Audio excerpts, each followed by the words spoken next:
you needed that. That's okay. I needed that. Yeah. Okay.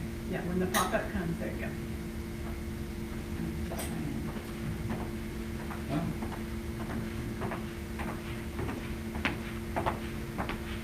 Well, good morning officially, everyone.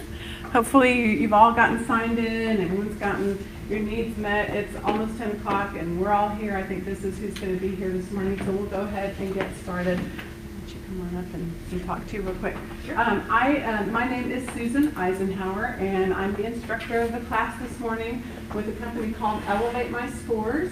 And real quick before we get started, I've invited a loan officer to be here because a lot of the things that we talk about during the class deal directly with mortgages, and that's what we're here is to talk about credit for mortgages and how understanding how it works can really help benefit you as a realtor as you build relationships with your clients. So I'm going to let April Smith from NRL Mortgage up in Arlington talk to you just real briefly, and then she's going to talk more at the end and be available for questions during the class. Okay. I know you'll love credit questions, and mortgage questions. So that's really what I'm here for. But again, April Smith with NRL Mortgage. I'm not sure if you've heard of us. We don't advertise. We are referral based, word of mouth. We have my branch is in Arlington, and I've been lending for about 13 and a half years now. But I learn every single day, just like all of you. But I will be here for questions, and so think of them and stop me and see where we go. Okay? Great. Awesome. Appreciate it. And then she'll, like I said, be available when something comes up, and it's really better answered by a loan officer than just a credit person. So I'll tell you a little bit about our company, Elevate My Scores. We are a credit repair company, although this class is not about how to do credit repair, okay? That's not what I'm here to teach you about. Trek wouldn't let us do that anyway, right? But we're here to give you some really good information about credit so that, like I said, you can understand how it works in mortgages and better empower yourself and your borrowers as a result. President of the company, Chris Bush, has been in credit repair over 10 years. He worked for the big corporate guys, right? And decided that there was a better way to do it that was built on speed and economy and building relationships with great partners like April, so that we can get people through the process more quickly and back, to the loan officers and the realtors to get the transaction done. We don't want to stretch it out. We don't want to, stall and make more money as a result. We really feel like that the volume of business will come from the good relationships that we build along the way, and that's who we are. I am the regional director for the I-35 corridor here in Texas. I don't know if you can see the family resemblance, but Chris is my younger brother. We are excited to get to build this business together. I'm sort of the operations person, and he's the brains behind the operation. But this class was developed through our marketing and education arm, but just as a way to get this information out there so that people understand about credit. It is a 2-hour CE class that and like I said, we're the provider, and I'll be posting that credit for you. We're on Facebook Live today, and that's what the little cameras are over there, broadcasting on Facebook, and also on YouTube Live. And we do that just to remind people that here we are. We're a force for credit education as well as credit repair. We want people to understand that. So just to encourage you to continue to see our presence on Facebook, I invite you to like our page, okay? So get out your phone again, and that's okay. And go to Facebook and just type in Elevate My Scores, and you'll see our little green logo, and like our page. By liking our page, you'll see updates from the company whenever we have a class or an event coming up. But today, I'm going to enter you into a drawing for this great little coffee mug. You can all use another coffee mug, right? Or you could put whatever else you like in there. And I think April has a giveaway today too. So we'll use everybody's names on the Facebook likes to enter into our drawing. So pretty cool. Okay. If you have a question today that's a really specific question, like, hey, Susan, I have this credit report right here, and I wanted to know if you could tell me about this thing right here, and that's actually happened in a class before. So let's take that offline. Text me, give me a call. There's my phone number.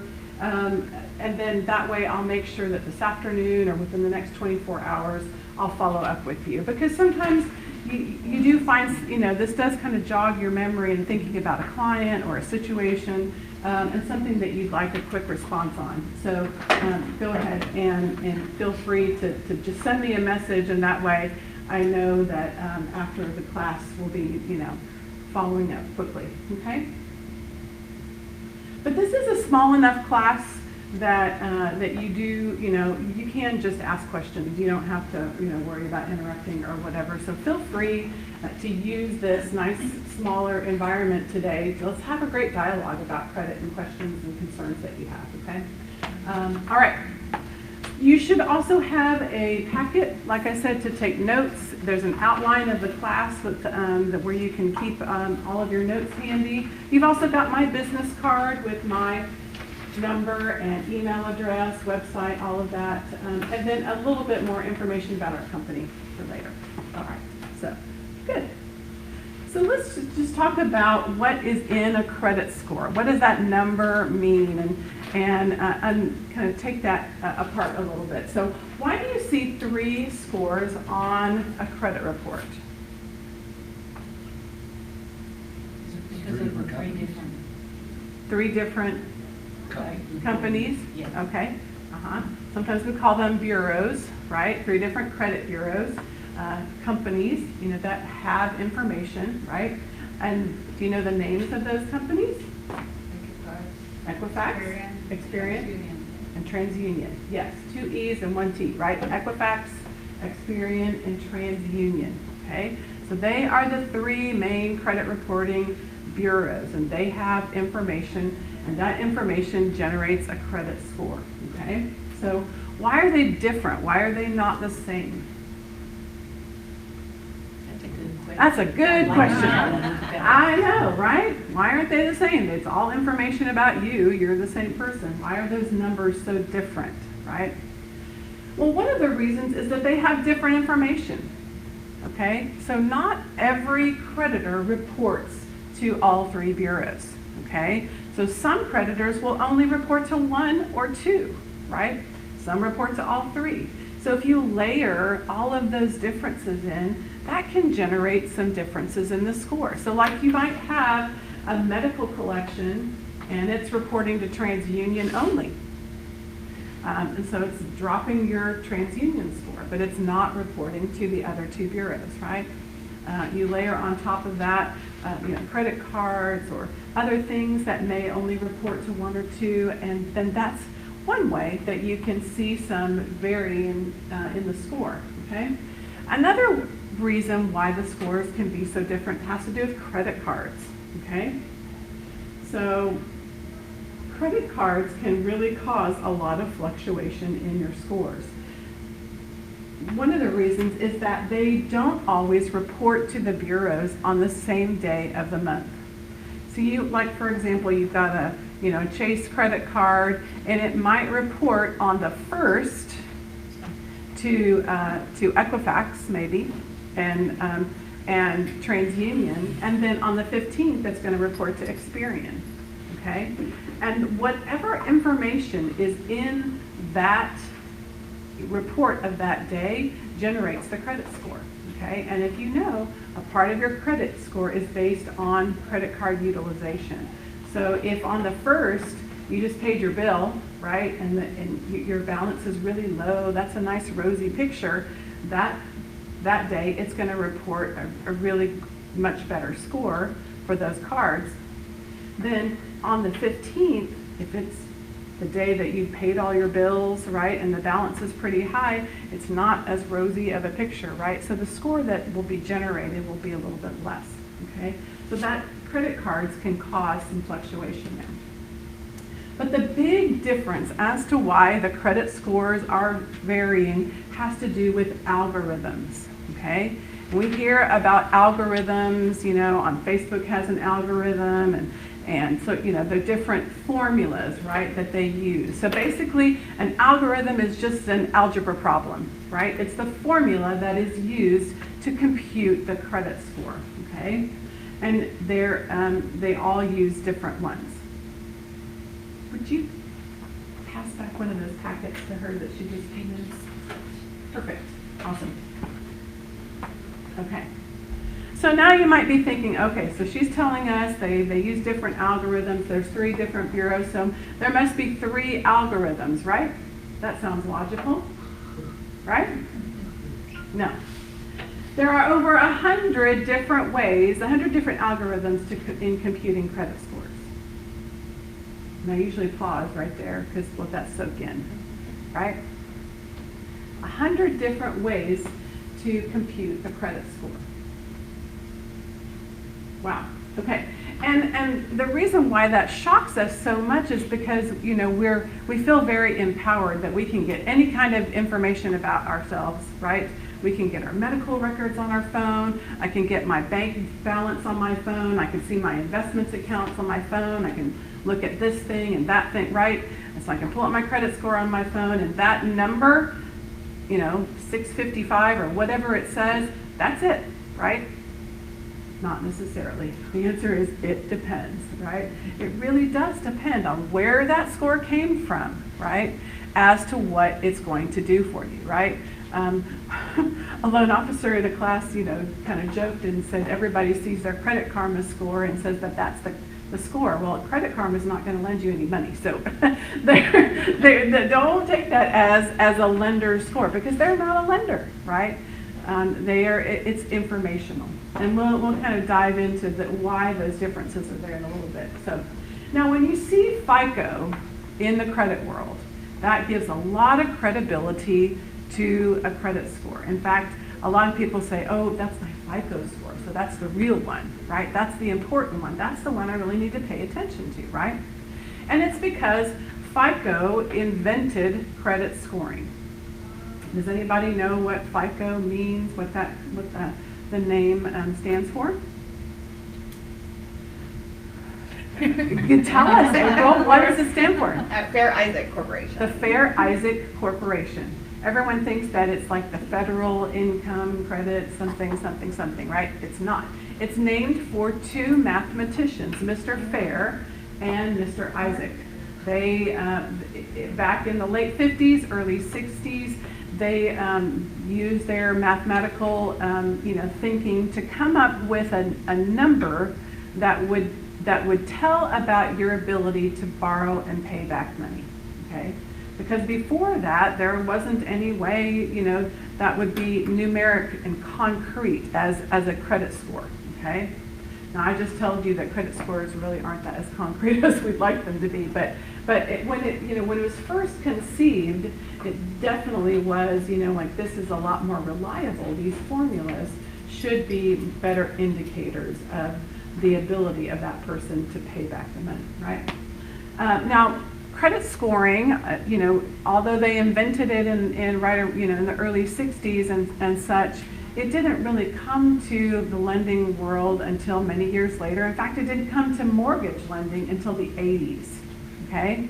So like back when my parents bought their first home in 1972 in Stafford, Texas, right? They probably took a box with their pay stubs and their utility bills and their bank statements and their tax returns, right? All of their liabilities and assets, documented, and handed it over to the bank, the loan officers or the bank managers, and just crossed their fingers and waited for the word about whether they would get the loan or not, right? It was not based on a numerical formula as a part of that underwriting process. So, very just kind of interesting to think about that. Now, within FICO, okay, and we talked about how they're, the law of the land for lending decisions. There are actually 49 FICO algorithms, okay? So 100 different over 100 different credit scores out there. 49 are FICO algorithms. So that being said, that when you see a FICO score, you really need to understand what that FICO score is, because it could be a consumer FICO score like FICO 8 or FICO 9. If you go to myfico.com and subscribe to their services and you get a FICO score, or if your bank sends you your FICO score, look at the fine print, see what type of FICO score it is, okay? Now, out of those 49 FICO algorithms, 9 are primary for mortgages, that are mortgage algorithms, okay? Now, some of those 9 are actually old ones that FICO still holds that are in their system. There are 3 that are currently used today in mortgage lending, okay? They're called Fair Isaac version 2, that's the name of one of the algorithms, Beacon 5.0, and Classic 04. Fair Isaac version 2, Beacon 5.0, and Classic 04. So if you have the opportunity to, after this class, to look at a mortgage credit report, see if you can find it in the fine print. It's kind of cool. Like, oh look, she said that's what that is, and very often it will be documented on the mortgage credit report what algorithms were used. Okay. Yes. Sorry, those 3 were the main ones for mortgage lending? Yes, they are. In fact, if you are, kind of shopping around for a mortgage, right, and you go to April and she says your mortgage credit score is 595 and you don't like that answer, right?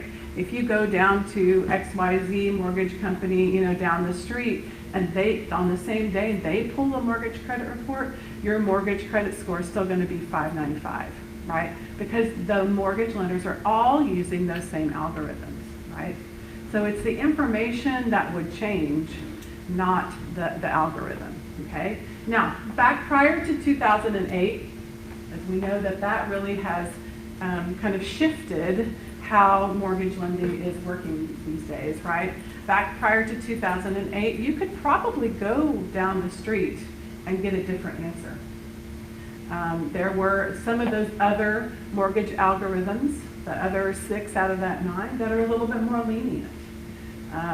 And so there were some loan officers using those more lenient mortgage credit scoring algorithms to get deals done. And today, because those loans are bought and sold, they need to be valued and with that higher standard of underwriting, and that's what those mortgage algorithms do. And that's why they're all using those same 3, right? You wouldn't want to have a mortgage on your books that you couldn't get sold if you needed to get it sold, right? Because it was not underwritten properly. So that's why we are where we are, which is a good place. It really is. Now, there are some other industry differences that kind of overlay all of these different things we've talked about in credit scoring. Certainly mortgage lending has its own set of structures for credit scoring. Auto lending is really different. Auto credit scores can very often be some of the highest credit scores out there, right? Your mortgage credit score could be 595, but then your auto credit score could be 680, right? And so that sometimes we can see that kind of a wide swing in credit scores, and that's just because of the formula, right? They're using a different formula. Are the autos always higher than the mortgage? Oh yeah, mortgage credit scores, well, and it's not just because auto is higher, also mortgage credit scores are lower, right? So you add those 2 differences, and probably your Credit Karma score is right in the middle, honestly, very often. Insurance has its own credit scoring system, sort of an ABC for insurance, credit cards. And let's talk about internet, because this has really come into play in how people are viewing their credit scores today, right? Internet credit scores. We see it on Credit Sesame, Credit Karma, there's another site called Credit Yoda. I didn't even know that existed. Yeah. Would that be like a LifeLock? Would that be considered? LifeLock, Other credit monitoring, we use one called Identity IQ. All of those internet credit sources, for the most part, use an internet scoring algorithm called Vantage, okay? So we've talked about the names of some of these other algorithms. So Vantage, when it started, was actually created by the three main credit bureaus, Experian, Equifax, and TransUnion. And they wanted to reinvent credit scoring. They wanted to come up with algorithms and then make it simpler, right? So they got together and they created Vantage. It came out in its first iteration, Vantage 1.0. And at first, it was super high, the credit score. In fact, it went up to 990, the range of it, right? It was very different. And it was just too confusing, so they kept working on improving it, and they came up with the latest iteration, which is Vantage 3.0. But still, it's not a lending score. In fact, FICO fought with the credit bureaus over this and took them to court, and obviously won because they had invented credit scoring, right? And then also because they felt it would be a disadvantage to consumers if the bureaus had the algorithm and all the information, right? That it would be a monopoly in a way, right? So that if FICO has the algorithms and the bureaus have the information, that provides a little separation that is more of a safeguard for consumers. And I would agree with that. So now, Does that mean, I have a question. Yeah, Does yeah. that mean that FICO owns all 100 algorithms? no, Or over 100? Oh. no, the 49 in The FICO. 49. Yeah, yeah. Because Vantage is really good information, but like I said, Credit Karma, they're not going to give you a loan, right? So that Vantage score, not to confuse the matter, is just a consumer score, right? It's informational. And even FICO has some consumer scores, like FICO 8 and FICO 9. They are consumer scores. If you track your Credit Karma, over time, if you are looking at your score, how do you guys check your credit score? I do Experian, okay. Credit Karma. Credit Karma.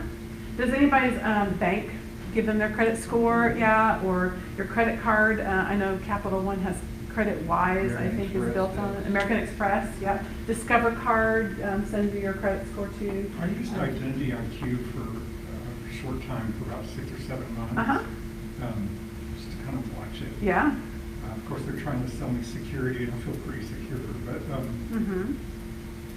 yeah, and it gave you your credit report Yeah. with a lot of good juicy beef, I felt like. Yes. But it's 20 or 30 bucks a month, and I felt like after watching it for a while, I didn't need it anymore. So Credit Karma.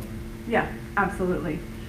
And I don't want to make it sound like Credit Karma is bad. You just, like I said, you need to understand what it truly means. It's not a lender score. But if you're watching that score over time, you can see a few things, right? Is it going up? Is it going down? Right? Are there something new that popped on there that you need to, handle and address? So by tracking it over time, you really can see, at least the trend of your credit, right? And look and verify, do I recognize all of these things? Is that something that I have no idea what that is, right? So that right there is definitely worth the time and effort of using Credit Karma. Just understand that that's not the thing. So it is that your potential home buyers that you're interacting with that feel that their phone is the answer to everything, right? And Credit Karma says I have a 640, but that April lady told me it was a 595 and that I needed to work on my credit, and she messed up my credit. It's all her fault, right? And we laugh because that sometimes is the reaction that they have, right? Well, it happened to me when I went to check for buy a car. I had credit on Experian. Right. And they said, this is not the credit we're checking. And which one? This is Experian. I have this. No, you have to go to this and check for cars. You have a different credit that is lower than this one. So I still don't understand how it works. Yeah. Do you have 3 different scores? One for what?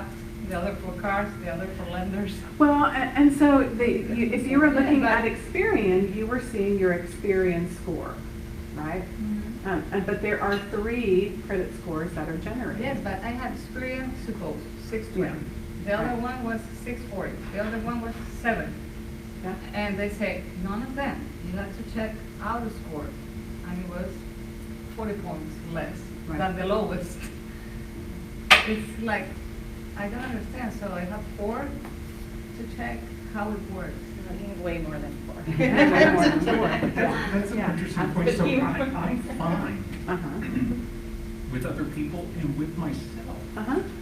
that the lowest on Credit Karma, your score is going to be about 40 or 50 points lower than that. Yeah, it's Yeah. like, But that's, I accept Buy a it. Just car. That's a good rule of thumb, as a matter of fact, that if you see your Credit Karma score, that especially your mortgage lending score is 30 to 40 points lower. Than the That's a lowest good- one. There's 2, and it's going to be 40 points lower than the lowest one. Yeah, in most cases. Now, there are sometimes that we see it a little bit trending a little bit more closely. It really can vary, but that's just a good rule of thumb. And, you know, I like to think of that, you know, if I were trying to explain it to someone, you know, that were brand new, that really didn't understand, I would say mortgage credit scores are the lowest because of the risk that is involved in lending that amount of money. That's the most amount of money the average person is ever going to borrow, right? That's it, right? 250,000, you know, for a lot of people, that's the most money they'll ever borrow, right? Which is different than a $1,000 credit card or a $20,000 vehicle, right? Or a $2,000, you know, insurance policy for the year, right? That's all very relative. And so the score is relative to the risk. And it's a lot easier to throw a credit card in collections than it is to foreclose on a home. So the Mhm. recovery, Mhm. you know, is part of that risk. So. Absolutely. Right, and then you could go, you know, physically pick up a vehicle and put it on a tow truck, right? But you can't do that with the house. Right. Yeah, no, you're right, absolutely, you know, great point. So, helping your borrowers understand what that score means and why it's all so confusing, and you know, sit beside them and say, I get it, I see how confusing it is, but let's talk about it, right? And you're going to be seen as the person that they're going to trust and confide in. And that's what you need. That's what you want through the process. So, okay. So now we're going to talk about the mortgage.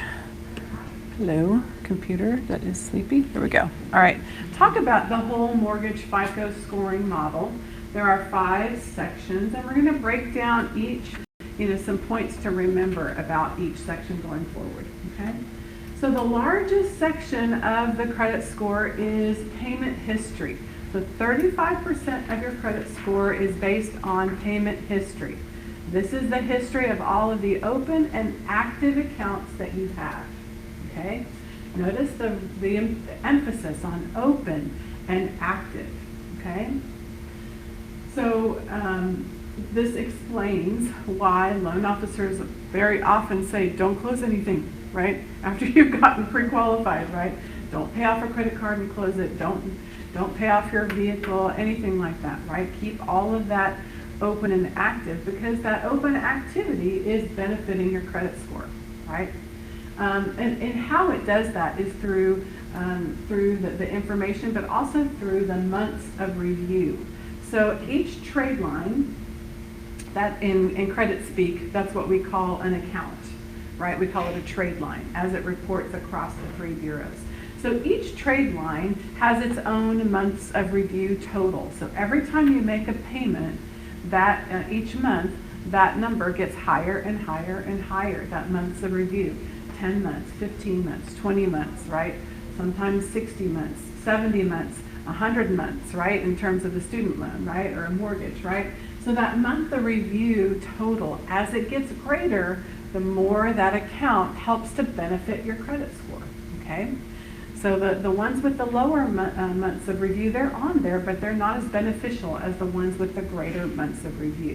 And you've got a little, you know, Joe sent you some money, so you want to go pay off your car, which is a great financial achievement, right? To not have a car payment, right? But then by doing that trade line doesn't calculate in this section of the credit score any longer, and your credit score will drop. Has anybody experienced that where you've paid something off, like a big installment loan, or and then your credit score dropped? I see a few nodding heads. Okay. Like a vehicle, it will drop for several months. Yes. But it'll go back up. It will come back up, right? But if the timing is not really advantageous for you and that mortgage that you're trying to close on, you gotta be careful. So, right.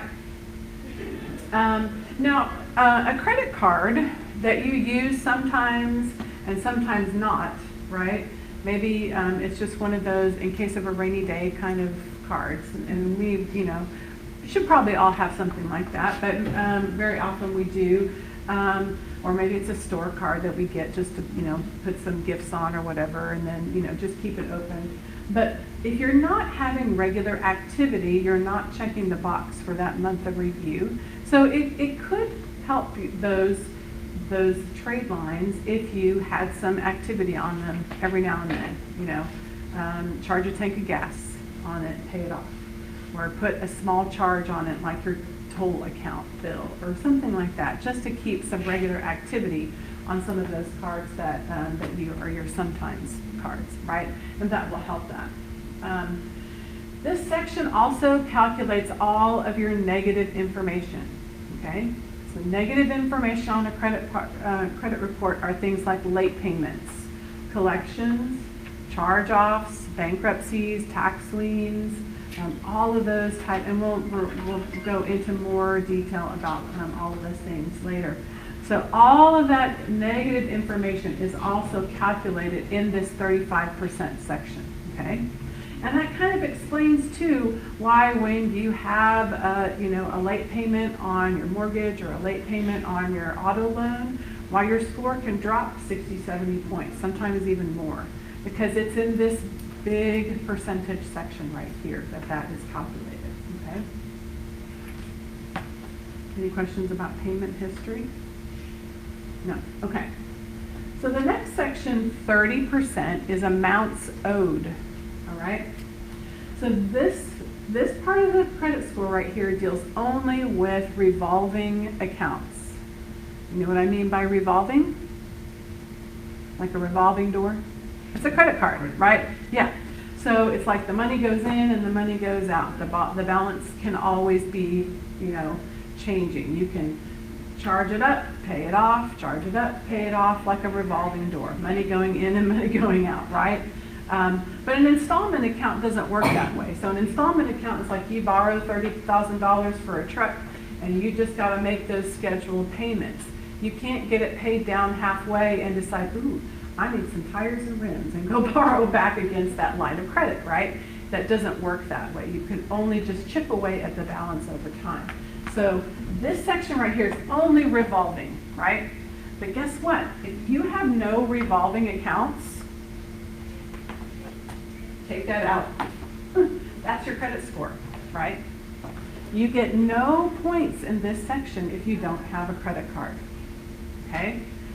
So the maximum mortgage credit score is 850, right? If you take 30% of that, do the math, that means the highest credit score you could have with no credit card and everything perfect is about a 600, which probably won't qualify you, and we're not perfect, right?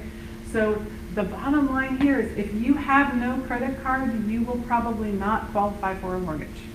That's never taken into consideration with the discussion with you, saying we just don't believe in credit cards, we don't like them. You're gonna have to talk them into having one. Yeah, well, I don't like speed limits, so we still have to do it, right? It's part of the system. Right. And Right. it is scary, I think. So, wouldn't you say? Yeah, Typically, $200, yeah. $200 or $300. So Mhm. they will. You have to talk them into credit Right, cards. right, no, absolutely. How long does it take then? Let's say you've got somebody maybe on a 44 days. So really, Right. they wouldn't Yeah. improve How long did you say? Like 45 days. 45. Yeah, Days. between the first and second recording. Yeah, yeah. Recording, not recording. It could be, yeah. Yeah, it could. So, and that's a real big point, because there are people that absolutely say, I do not believe in credit. If I can't afford it, I'm just not going to buy it, right? I don't need to take a loan to go buy my groceries or, you know, take my family out to dinner, right? Like, we can't afford to go out to dinner, we're not gonna go out to dinner, right? So that, I mean, that there is that mentality, right? And absolutely, that kind of, you know, personal discipline about your spending is important. But I would say, play the game. Put that personal spending discipline to your credit card, right? Charge a tank of gas and pay it down. Charge a tank of gas and pay it down, right? And just understand that your credit score is about your ability to use credit. If you don't use credit, you don't generate a score. Simple as that, right? And that's just kind of how that works. And I know that, you know, Dave Ramsey is going to come into a part of this conversation, right? Because he really has taught a lot of people how to control their spending, how to get their money right. Yes. But I do feel like that after you know, take it, there's some construction, I think. After you have taken the time to go through that process and maybe get yourself out of debt and, you know, and really have a good, you know, handle on your money and your spending and the direction that you're going, to add this back in as a tool, right, in the toolbox, right, so that you can qualify for better credit and use it appropriately, is use the credit, right? But sometimes it's not because, you know, Dave Ramsey said, it's because they just are too afraid, right, and too scared. A younger person especially might think that, you know, like, well, I've seen my family members struggle with credit cards, and I just don't want to do that to myself, right? I don't want to be like my parents that didn't do it right. So there are a lot of, you know, emotions tied with that. Now, for those of us that do have credit cards, right, your the score that is generated from this section kind of swings from month to month, week to week sometimes, and it's all based on the balances on your credit cards. Okay, so the higher balances, the higher utilization, the less points that you're going to get towards your score. Okay, the lower the balances, the lower the utilization, the more points you're going to get towards your score. Okay, simple as that. And then, yes. Okay, I just had this discussion with my older daughter. Okay. And she paid all of her bills off because she's convinced that if she doesn't use her credit cards, her score's going to go up. And I keep telling her that's not right. Is that a fair statement? There's a quirk in the algorithm and the way it works that if you keep your balances at 0, you don't get as many points as if you carried a $10 balance on there. And to prove that point, when April runs a credit report and she has that nice simulator that says, hey, if client, if you pay your credit card balances down to this number, you're going to get 42 points back, right? Right, but it never tells her to tell the client to pay it to 0, does it? Correct. No, it's always like $17 or something like that, some low number, but it's never to 0. It's just to get the benefit of it. So tell your daughter that the loan officer said. That's right. Financial achievement of paying your balances to 0, woohoo, doesn't benefit you as much as leaving a small balance. Do you think that if it's at a 0 balance, when that credit card's reporting, when they're supposed to report, if it's 0 balance, are they skipping reporting? Is that maybe possible? No, they're still reporting 0. They're reporting 0. They're still reporting 0. I mean, it's a mystery, but it's true. Yeah, it is. It is a mystery. You're right. Right. I just wanted somebody to tell me. That's right. We went to this class. Yes. Yes, sir. So last year I experimented with it. I took like a year to experiment with it. And I saw success at keeping my balances around 20% of the available balance. Absolutely. I found it an enormous, I had a good credit score anyway. It kind of popped. You keep them at 20%. At 20%. That's the sweet spot. In fact, I'm so glad that you have some firsthand evidence, because that's what we are always telling everybody, that 20% is the sweet spot. That's the number where you're going to see the most benefit towards your credit score. So to illustrate that, if you have a $1,000 credit card, the balance should be at right around $200. And that's where you're going to see the most benefit from your points. Yes. Just to clarify, when you said balance, that means it's posted, like, let's say I have $1,000 available, I spent $200 this month. Yeah.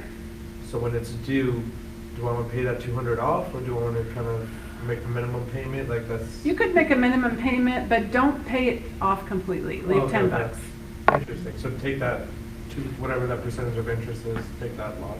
Yeah, yeah. Interesting, okay. I don't feel like on a $10 balance, Yeah, it you're doesn't gonna, matter you're on gonna that, yeah. accumulate a lot of Interest, loss yeah, exactly. on that interest, Okay. right? And I wonder sometimes if this is not just the credit card company's way to, you know, to actually benefit, you know, to benefit them, you know, that you actually use them. I don't know. I didn't say that, but it's just the way it works. Honestly, it really is. So, now the other thing to note here too is if your credit card goes over the limit, which can happen, then you actually get points taken away. Okay, so that is part of how all this section works. So, okay.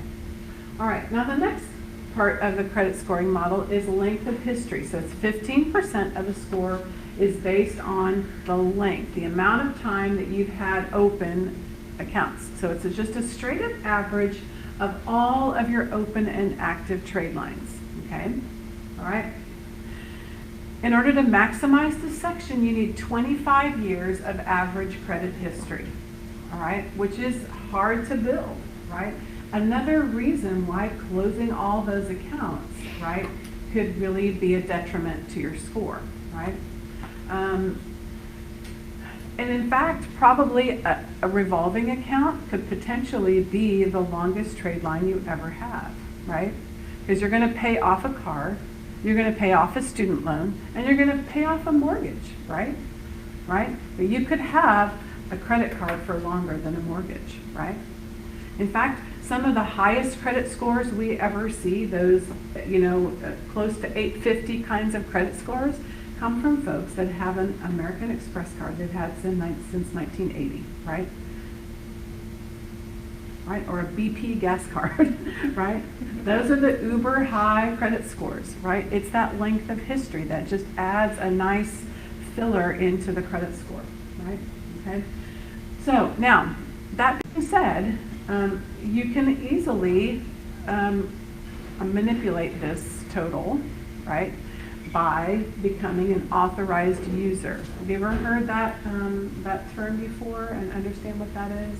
So it's not a joint user. So a joint user, you actually apply just like the regular user, right? The applicant, and then there's a joint. So it's usually a husband and wife, right? Spouses, that kind of thing. And you use both of your credits and income to qualify. But no, an authorized user could be your son, your daughter, your sister, anybody else that you decide to grant access to use the card. But the applicant, the original applicant, is still the one that's financially responsible, right? So in that case, you know, I could add my children as an authorized user on a credit card, and then that credit card's history would reflect on their credit report, right? And that could potentially be a way to instantly boost someone's credit score, because now all of a sudden you're going to have length of history, you're going to have 35% payment history. If it's a credit, you know, it's a credit card, so you're also going to get some score in the amounts owed. So it could really help generate a credit score for someone by becoming an authorized user, okay? And it's really as simple as a phone call. It's very often one of the things that we look at as a good tool to help, you know, increase someone's credit score. We had a client one time down in Cibolo, Shirts area near San Antonio, and they, you know, she had really great credit, and then her husband had terrible credit. He didn't have any credit cards. He just had a bunch of collections. Should say the super low score. So we had her add him to 2 of her credit cards, and she got a boost of about he got a boost of about 90 points in his score as a result of that. In 30 days? Yeah, as long that kind of went through the posting cycle. Right. Yeah, we took it to post. So just by adding that activity, right? Yes. Why would that be advisable, just my own personal knowledge? Yeah. If someone had maintained meticulous credit, but Mhm. someone has gone to collections multiple times, why would they want to do that? Or why would they be advised to do that? Will you not pull the good one down? No. It's the good one is still in charge, right? Yes. Yes. But their activity could affect the good one. right? Well, okay, so here's the thing. Future. The authorized user does not have to hold a card in their name, Just to help. just on paper. It can be strictly on paper. Yeah, right. So that's a good thing to know. Like if, in some cases, you know, if I were to put one of my kids on on a card, I don't know that I'd do it and actually hand them a card, you know, right? If I were doing it for the purpose of helping them have a credit score so that they could go get a cell phone in their name, they could go get a utility account in their name, that would be the reason to do it, right? And in this case, it was so that they could together buy a home, you know, second marriage for both of them, right? And putting their finances together. You know, you're right. You would want to say, well, why would you give that to someone who has all those collections? But, right. Yeah. So here's something that. No, it's okay. Go ahead. Here's something that happened, is I did that with my youngest daughter. Uh-huh. And never intended for her to receive a credit card. Right. And so she goes into the bank one day to talk about something, and the young man there is like, oh, you're on this credit card, you need to have a credit card, you need to have, you know, what? And I'm like, what? They learned something about me that day too, so. They did anyway. it without your permission, yeah. Well, they were trying to, and I threatened them, you know, don't you never do that. Without my permission, So- yeah, absolutely. Yeah. But, you know, he was gonna get some kind of credit for his job for issuing another credit card. It's like, That's not how it works, yeah, yeah. so that can happen. It can, absolutely. And if you're the one granting the authorized user status to help benefit a family member, you know, just be real clear about what you expect. And I would, you know, you get what you inspect, right? You've got to check on it, you know, Sure. frequently and just make sure that it, you know, that it is maintained the way that you intended it to.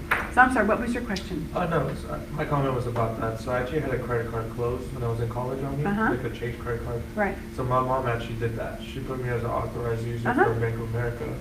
So when I just got a house last year, Yeah. it kind of like showed that I had a good credit score, and I was like, that's not accurate because I haven't had a credit card in a while. Right, but right. basically, that was the reason why. That I was the kinda reason why, clicked. yeah. Thanks, yeah. Mom. Yeah, thanks, Mom. Yeah, but I texted right now, Yes. she's like, what are you talking about? So everything about that account reflects onto the user's credit report, good and bad. There are actually times that we have counseled someone to get removed as an authorized user because it was, you know, too close to the limit, right? Or maybe there's a recent late payment, and we thought that the score would actually improve by removing that authorized user status. So, Give a different example also, because this is not necessarily mortgage related. My parents did this when I was in high school because they worked so far away from where we lived. And so they made me an authorized user for an emergency. But what happened was, by the time I graduated, I had a credit score. And I got my very first apartment with a really great credit score, so I actually paid less of a deposit than what a regular college student would have paid. Because of your score. Yes. because of the score. So, Yes. you know, just depending on how, again, it's how you utilize it and how Yeah. you Mhm. take care of your credit, but my parents helped me out too. Yeah, yeah, that's Without It's even full knowing circle. it, they didn't It's know what they full were circle. It doing. does, it Actually, does. my Full mom did circle. that. Absolutely, This absolutely. is very early credit scoring, you know, so they didn't even know they were doing that. They were just making sure I wasn't Yeah, stranded. exactly. so. Same. Right, Yeah. right, absolutely. No, good point. So another thing to mention here is that if you have kind of a thin credit file, that means you don't have a lot of open active accounts. Let's say maybe one credit card and one installment loan, right? And then you need to open new credit. And sometimes we need to open it, right? We're remodeling the house, or car is done and I've got to go buy a new car, right? Something happens and you need to open new credit. So by having kind of a thin profile, when you open new credit, it really does hurt your average, right? If you have a few more accounts stacked on your credit that have some open activity for a length of time, when you need to access new credit, it doesn't hurt your average as much because it is an average, right? So if there are some older accounts that are still open, that new credit won't hurt you as much as it will if you just have one credit card or one installment loan. So that's just a good thing to know. And I put this here, closing accounts question mark, because this is one of those things that it really depends, okay? So if you have a bunch of new credit, let's say maybe you are remodeling and you opened up a furniture account and a Home Depot card and some other new credit, and your score dropped, and let's say maybe you got that paid off, if you closed those newer accounts, what would happen to your average? It would go back up. That's the shortest length of history, right? Now let's say on the reverse of that, if you have some open like that, you know, that made you mad and you hate their customer service or whatever, right? Fill in the blank. There are a lot of them out there that can be frustrating, right? And you say, I'm done with you. I've had this card for 15 years and I'm finished, right? I have this new shiny one that I like a lot better. I'm just going to transfer the balance line and use this one instead, right? So now you've taken that oldest account and you've erased that number and your average is going to go down, right? Yes. On that, what about points? So I know a lot of people, what they do is they just carry the balance over because they try to shift credit cards every 6 months or whatever. But they say to kind of not dip your score, you just shift your balance to the new credit card. It's still going to dip your score because It you're will, right? closing and opening. I mean, if Okay. it's within the first couple of months, I don't think you're going to see that much of a difference. It's when you have Length of the account you've had for 12 years and you close that one, Okay. right? So yeah, Those they are said the it's ones. around like 3 to 6 months. They get Probably. the bonus of sign up, use it a little bit, and then kind Right, of move around. but then you also get in this cycle of new credit too, because every time you open, we'll talk about that too, every time you open new credit, your score drops, just because new credit is riskier than older credit. And so, and that's just a part of it. Yes? I am building my credit because I only have 2 years here. So some people said, okay, you have to have credit cards. But the first credit cards were like 300, 500. And then you don't know what to do because Credit Karma send you, okay, we have these cards for you. It's better if you have more cards to build your credit. So if you don't know, ask for more, 3. no more than 3. More is okay, but the ideal picture is 3, okay? And if you're wanting to know how to, you know, maximize and optimize your use of credit cards, then 3 is going to be the magic number there, okay? And if they're telling you that more is better, don't get more than 3. And say, Yeah. okay, if you want to build your credit, ask for more. And unless you need it for a short period of time, you know, and then like I said, open up that Home Depot card and use it, and then pay it off and close it, and then that average will go back up. So, okay. But not during a mortgage. Not during your mortgage. That's right. That's right. Wait for a few weeks after closing, then you can pay it off. Okay. So that's a good question. So now the next section of the credit score is types of credit. So it's best to have a good balance of types of credit. You can't have too much of a good size. Your credit is 3 credit cards and 1 installment loan. That's how to get that ideal picture for your credit score, okay?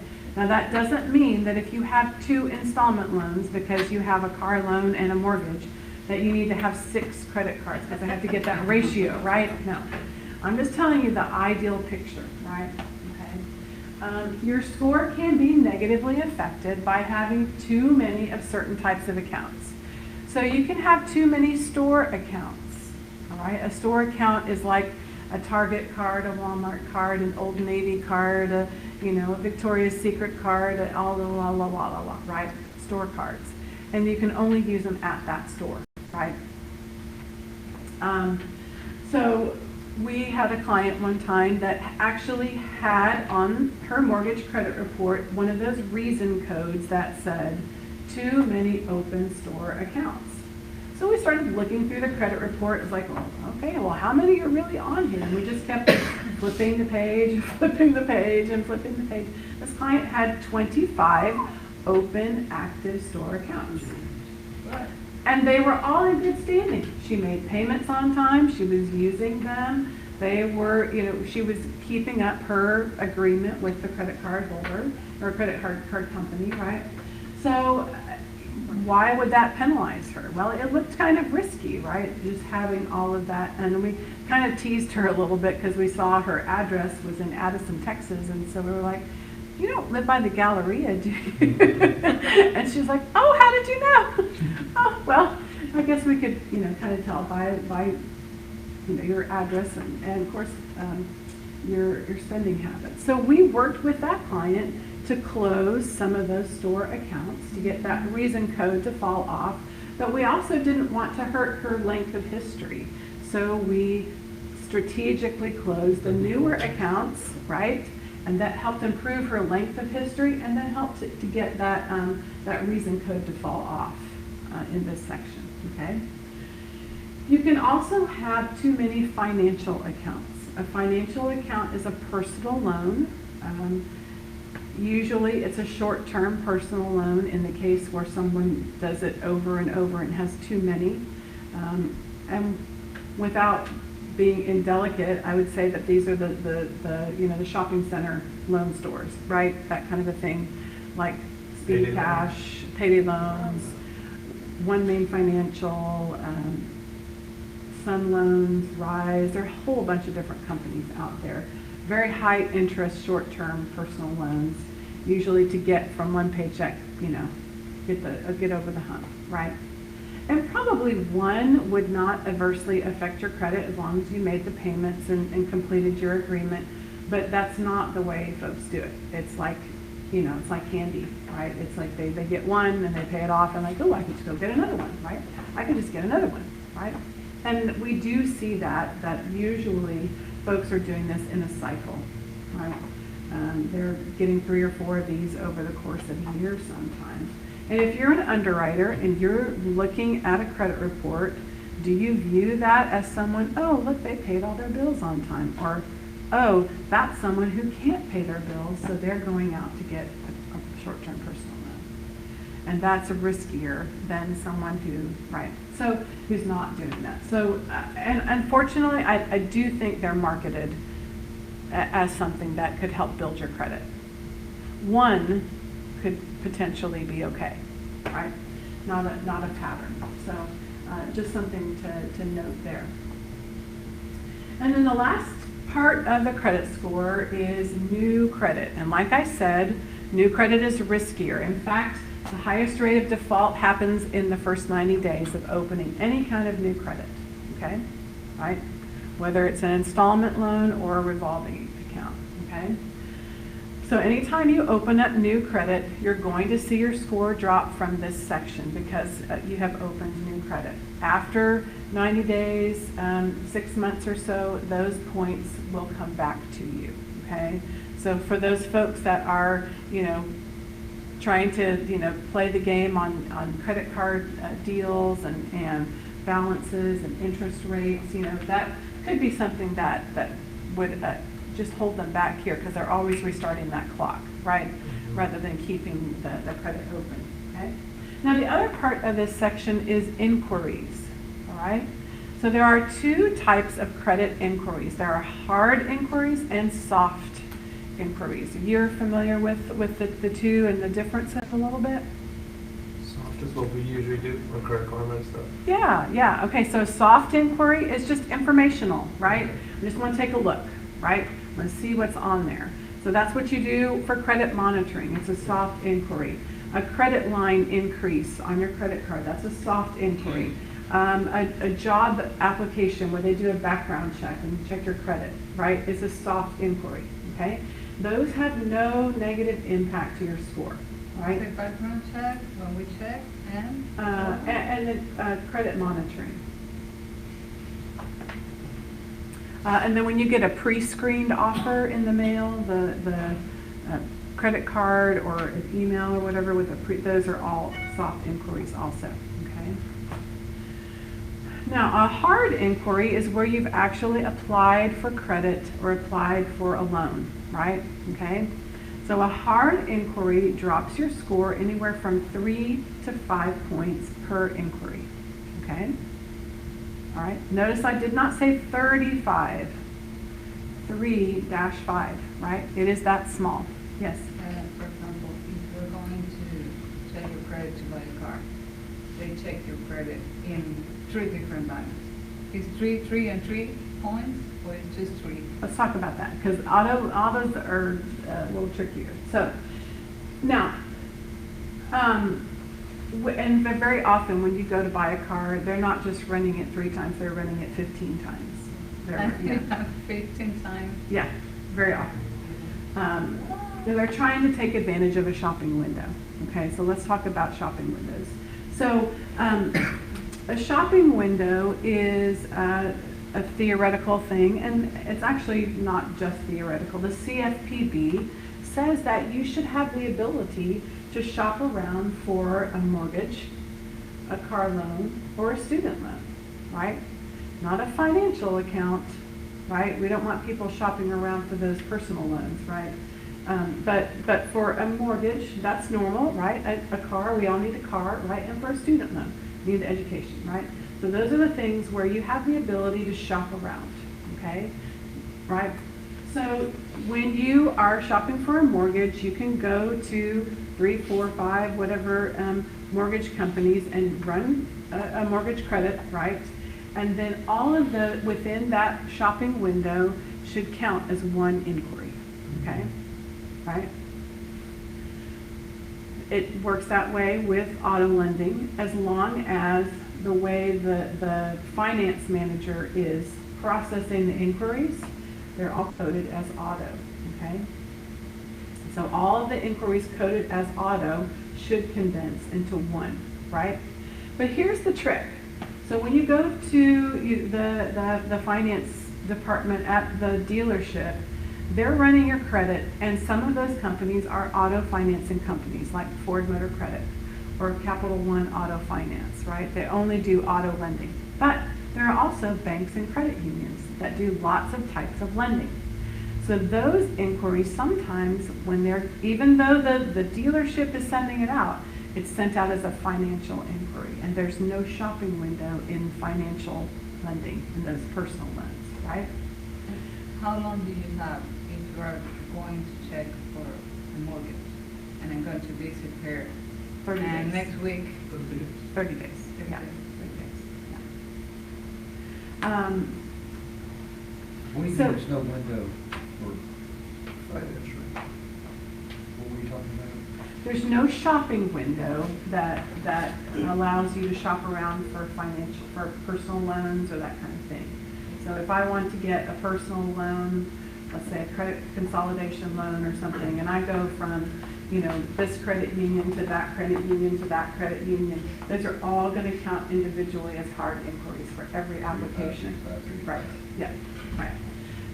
So to illustrate this a little bit, we had a loan officer that we partner with that said, hey, guys, could y'all take a look at this credit report? I can't figure out why my client's score dropped 35 points. I mean, he only went to buy one vehicle from one dealership. And the new loan isn't even reporting on his credit report yet. What happened? What made his score go down so much, right? So we kind of had a thought that it maybe had something to do with inquiries. So we looked at the credit report, and we saw that there were 14 inquiries on this gentleman's credit report, okay? Right? 4 of them were to auto financing companies, right? The other 10 were coded as financial inquiries. They were to banks and credit unions that do lots of types of lending. So the 4 inquiries counted as 1, okay? The 10 counted individually. So 10 individual plus 1. So he was seeing the impact of 11 inquiries as the result of buying one vehicle at one dealership. And that's very typical. What's the recovery time for that? Great question. Okay, so a hard inquiry stays on your credit report, listed on the report for 2 years. The impact to your score is only going to be for the first year. It's the most right at the beginning, and then after about 90 days, you'll see some of that point come back, and then after 6 months, more points will come back, and then the complete point loss will be gone What's the by law? the end. Why so long? Yeah. For an inquiry. Just that you're shopping around for lots of new types of credit is not a riskier behavior? I mean, But you did it a year ago. right. You shopped it a year ago and you're still filling out. Well, now the inquiries that are listed in that, that 13 to 24 month period, they don't impact your score, but they're still listed on a full credit report, like that Identity IQ credit report. It shows inquiries for the last 2 years. Now, April is only looking at the last 120 days, right? She's not going to look at the ones that were a year old. She's not concerned about those. And the reason why they're looking at 120 days is because they're looking for things you've applied for that haven't posted to your credit report yet. They want to know if you're out there, applying for furniture accounts or, right, all that stuff that's going to mess up the DTI, right, and be a risk to them, right? So that's why they're focusing on the 120 days. But yeah, it's definitely a confusing thing, and the big picture is to let your borrowers know that that if they go to 2 mortgage companies, they're not going to see their credit score tank as a result. They're going to see a small hit to their score, and then that if they go to another one within that window, they should be safe, right? As far as that's concerned. So it's safe to tell our clients, you have 30 days kind of to shop for your mortgage. I would try to keep that, Like 20. within 2 week time period. Just I would. In fact, I have clients that have told me I went to the finance department, and because of what you told me, I said, I know I can qualify for this because my score is this. So before you go, and then what you have, and then the negotiating is not about the loan. It's about the price of the vehicle. And you have a little bit more power in that situation too. So, yeah, I would say. Okay, this kind of wraps up the first half of the class. It's a good place to take a 5-minute break. If you need to go check your phone, get a drink of water, fill up your coffee, use the restroom. And we'll start back at 10 after. And we'll talk about negative items, about collections, about how to build credit. And then we'll let April talk to us a little bit too. So, awesome.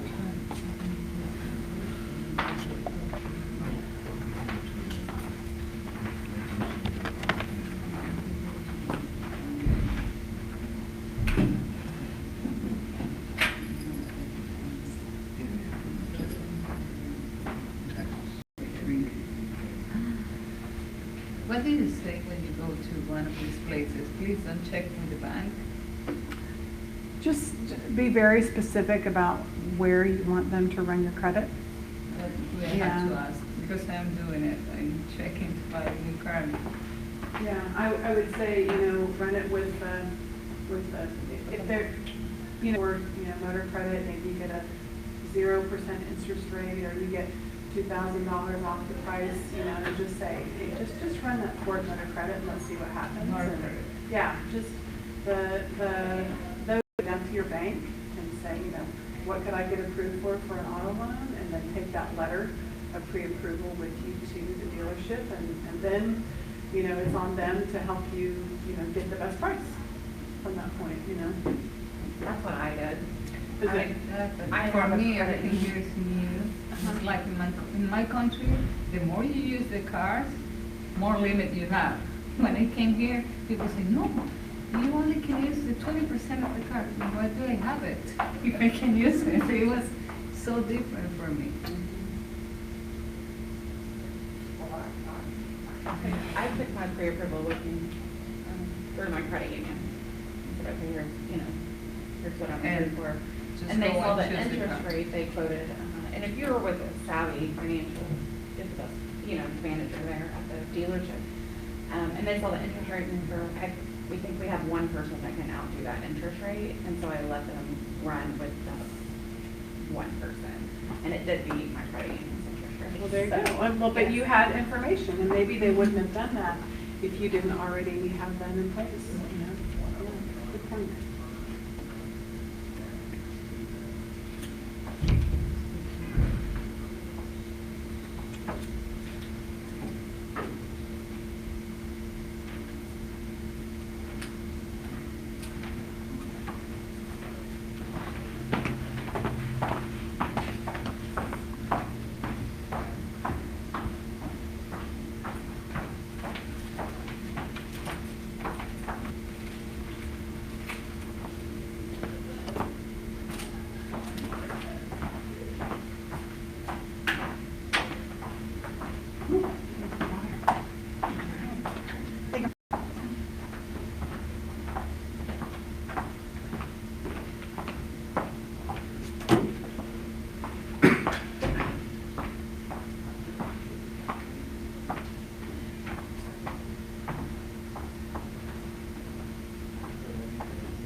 Yes, sir.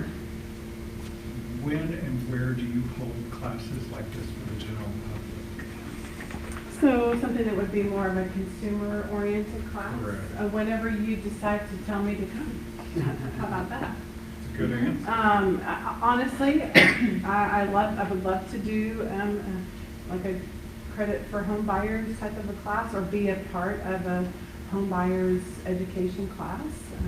If you wanted to get together a meet and greet with potential clients, I'd love to Are be you, invited. I noticed the company address is in Houston. Are you in Houston?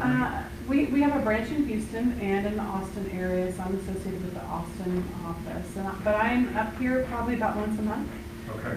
So I'd love to, kind of build a schedule of some things over a couple of days just to make it. I'd have to navigate this in my head to coordinate it, but I enjoy everything you're saying. Oh, thank you. I enjoy the manner of which you're saying. It can be a delicate subject. I live a lot in the uptown area. 70 to 80% of my business is leasing, and they all 96% of them need credit repair of some sort, and they're just oblivious. Yeah. 100% of people who think I'm belligerent and rude, I'm just telling them their credit's good, Yeah. because they don't like hearing it. Yeah. So I would love to put someone else in there that could coach them to where they need to be. It does make a difference to hear it from another source too. Yeah, for sure. Yeah. That's why we get to come in and kind of help sometimes, because April's Because told them I'm like, pretty black yeah. and white about it. Yeah. I think the system works.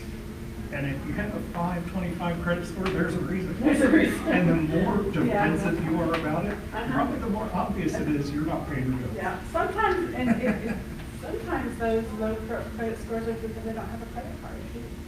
A lot of times when I see a 525 score, it's because they just don't have enough activity to get the score where it needs to be. And it can be fixed. It can But be then fixed. I had some, Yeah. literally in the past 24 hours, I've had somebody who's in the military and said, well, I've never had any credit, so it should be fine.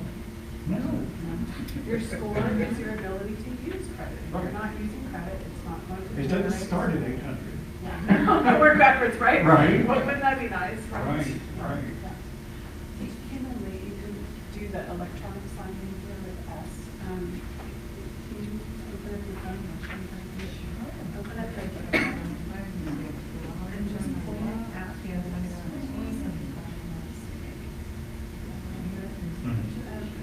She's good. She's good. Yes, ma'am. I heard you talking. What's your It's up our website here. I'm like, Good to meet you. Okay, all right, let me get back to the right slide here and we'll get going.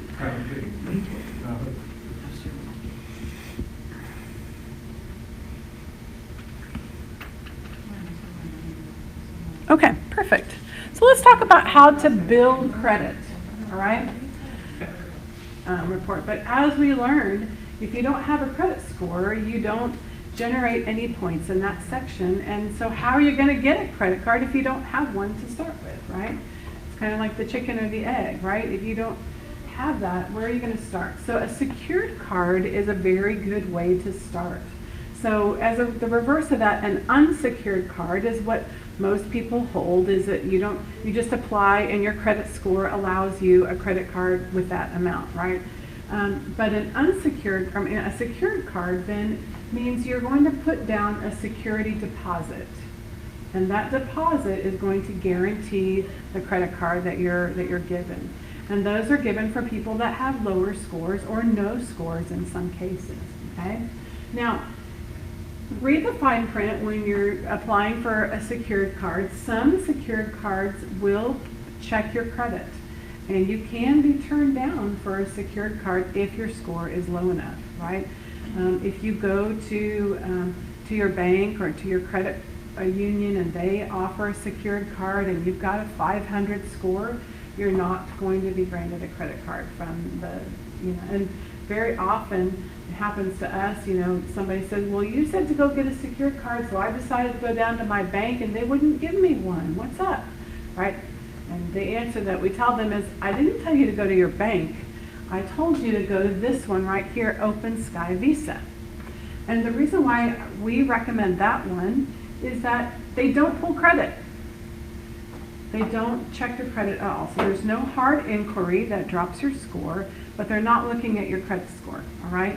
They're going to give you a small credit card if you open up, you know, you put down a security deposit, but they make sure that you have a job and a bank account, right?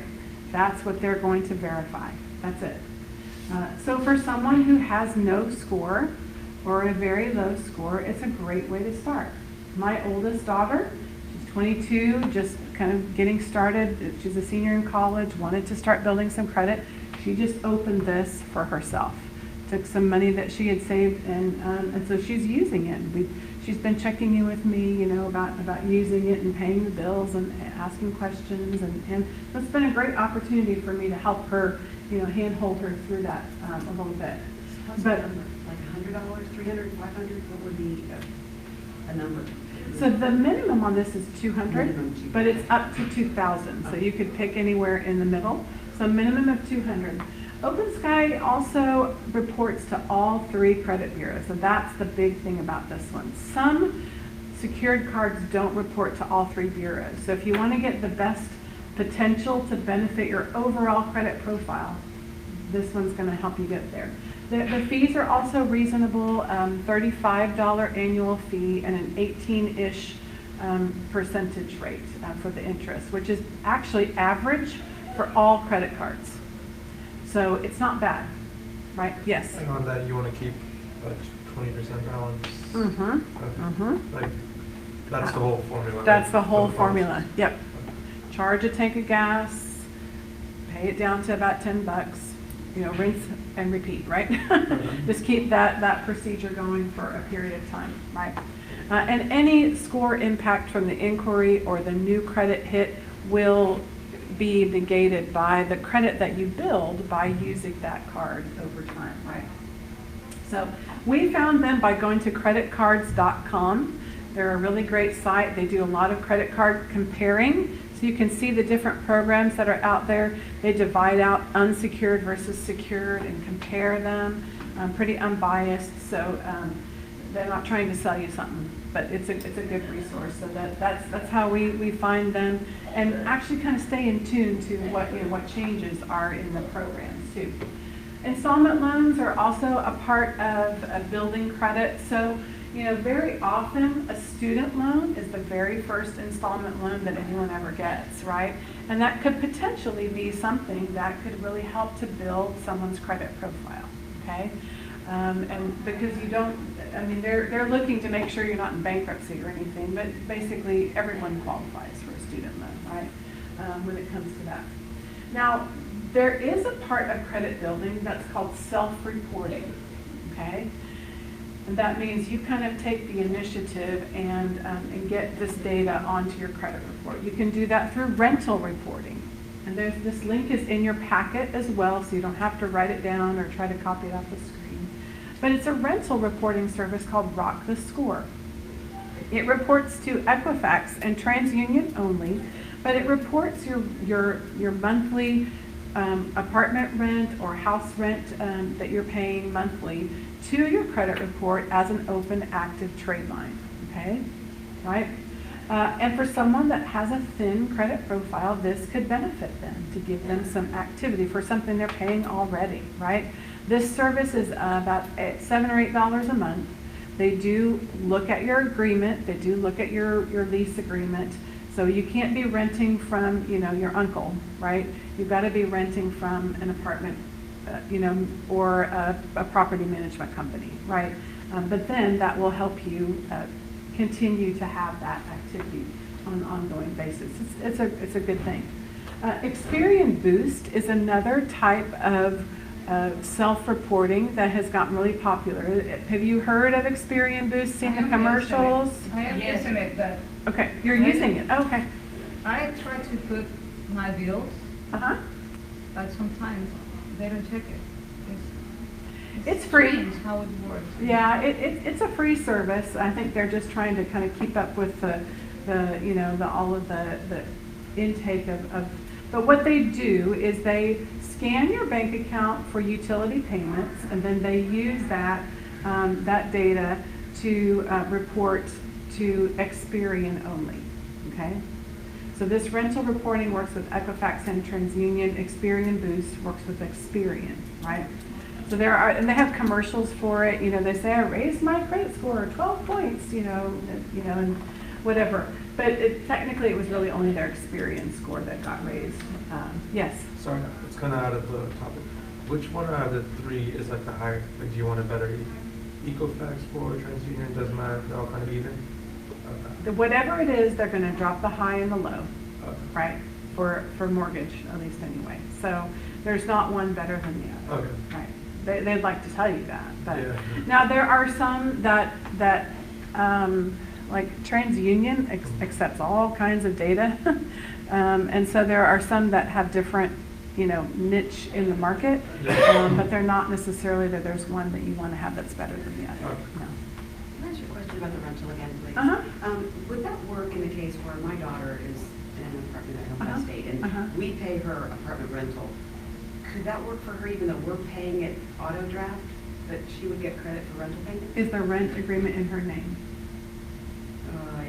With a cosigner, we're co-signers. If her name is Her name's on the lease, Yeah. we're the co-signers. Yes. So this Yes. it could be It benefiting her. could, it could be. Mhm. Okay, cool. They also have an upgraded service with this company with a look back of up to 2 years. So if you wanted to grab that past 2 years of history and dump that on there, so it's worth looking into. Yeah, absolutely. So now we're a little leery about recommending Experian Boost, and here's why. Because when that Experian Boost data reports to your credit report, it's reporting as an open, active, like an installment account, right? And if you're applying for a mortgage, and we've actually had a loan officer say, we had to get that Experian Boost data removed because it was throwing off the debt to income ratio, right? So normally when and this is kind of getting in the weeds a little bit, but normally when the loan officers are looking at all of your expenses, they're not counting utility payments towards your DTI, right? But by putting it on your credit report, it becomes DTI, right? So for that client, it actually hurt their DTI and we had to get it removed. So I recommend it with caution. It helps some people, it doesn't help all people. But if your goal is not a mortgage loan, if your goal is just, getting some activity so you can get a car loan or, get a credit card or get a utility account in your name or a cell phone, right? Then it could be beneficial, so. Okay. One of the things that often we are confronted in helping people kind of get, real with their credit has to do with errors and theft, right, on their credit report, okay? Most of us have been the victim of some type of identity theft or fraud, right? Just because we use in the marketplace, online banking, we've got passwords and PINs and cards and swiping and all of that stuff. So it just opens ourselves up to that. And as upset as we get about fraud, affecting us, errors on a credit report are way more common than theft, okay? So let's talk about what that's like. 70% of credit reports have some sort of incorrect information or error on them that is a detriment to the profile, right? And like we've talked about, credit monitoring can be a way to stay ahead of that, right? It's the information, right? The people that are doing the fraud, they're banking on the fact that you're not looking at your credit, right? So when you're looking at it, you catch it really quick and stop, the process of whatever is ongoing, right? So Identity IQ is a pretty fair company. We use them, and if you use the link from our website, you can get a little deal on their program. Depends on how often you want to pull a new credit report as to how much their monthly fees are, but you still get the fraud protection insurance up to $1 million kind of like LifeLock. So it's a good service. But however you're doing it, whether it's your bank or Credit Karma, check your credit often. Now there are definitely lots of identity theft, things that happen to us. Mail theft and dumpster diving is where they're trying to look for a piece of paper with an account number or a social security number, that kind of information on it, right? Pre-texting, this is so big, and probably today where most of the scams come from. So pre-texting isn't something you do before you send a text message. It is actually using information that you know to gain more information that's more sensitive. Like, I know this person is a senior citizen, right? And they live alone. And so I can call them and pretend to be a grandchild and say that I'm in jail and I need money. Here's my lawyer. Can you wire me some money, right? My mom got a very similar phone call several years ago, and she called me to panic, right? But the person said they were, oh, come on, Grandma, you know it's me, right? But never could say a name. And it just was completely out of character. Her grandson was at Georgetown High School, and right, and she knew that, but she still called me like, "Is everything okay? I just got this phone call, and it scared me." Right? There are a lot of fake debt collector scams, even ones where they have a lot of information about you and demand that they're going to serve you with papers, that kind of thing, that are honestly fake. The Apple support is calling you to say you've been hacked. Several years ago, there was Microsoft was calling to tell you. I like where they watch my computer for me. Yeah, right. Yeah. That's all pretexting, right? Trying to get in the door and scam you. Yeah. Is there one with like Google listing? Because I keep getting calls that, hey, your Google listing isn't showing properly, this and that, but I don't know if that's a scam. kind of thing. Yeah. So. If you know more than they do, and then they Yeah, hang up that's on what you, I it's was probably a scam. Okay, Yeah. And I got one of those fake debt collector scams, and of course I knew. All right, tell me your mailing address. Tell me your website. Tell me your. I don't need a website. I don't need you don't have an email address. You run a collection company, and you don't have. I don't have to tell you my physical address. Well, yes, ma'am, you do, because I need to verify that. And so then click right. You just need to pay your bill. Click. Right, she hung up the phone, right? Never heard from them again, right? So it was a scam, right? But it bothered me, like, oh, it made me so mad, right? All of these others here too, shoulder surfing, that's where someone's looking at you, typing in your PIN, and then they try to steal the card. It happens, right? Phishing is a message, an email or a text message with a link that says click here, because we think your account has been compromised. I got one a month ago that was from Wells Fargo, supposedly, click here on this link. I don't have a Wells Fargo account, so I knew it was a scam, right? But they were banking on the fact that someone would get that does have a Wells Fargo But account. Jennifer Right? has some new pictures that she wants me to see if I just click right there. Right, yes. Yep, absolutely. Skimmers are devices that are fraudulently put on gas pumps to skim you've heard about them, to skim the magnetic code, right? So be careful about that. A breach is where a database has been hacked into, right? And that information gets sold on the dark web, like You mean like the Equifax. credit bureau? Like the credit bureau, right? Like merchant accounts, like was it Target and Home Depot were targeted several years ago, right? Ransomware is just that. It's a malware or a virus that gets onto your computer, sometimes by a phishing attempt, right? And then it locks down your device and demands a ransom. I had a realtor in a class that said he was in the middle of doing a contract and clicked on an email that looked like it was from Trek. It was one character off. I clicked on the link in the email that said, click here to verify your account. And his whole computer, went down, and it demanded a ransom. And it was frightening, absolutely. So How did he have that? he took it down to Best Buy, the Geek Squad there, and just and they had to go in, and I think he ended up losing some data, but at least he got his device back, working order. So anyway, And then wire fraud. For realtors, this as of late, this has been a huge concern.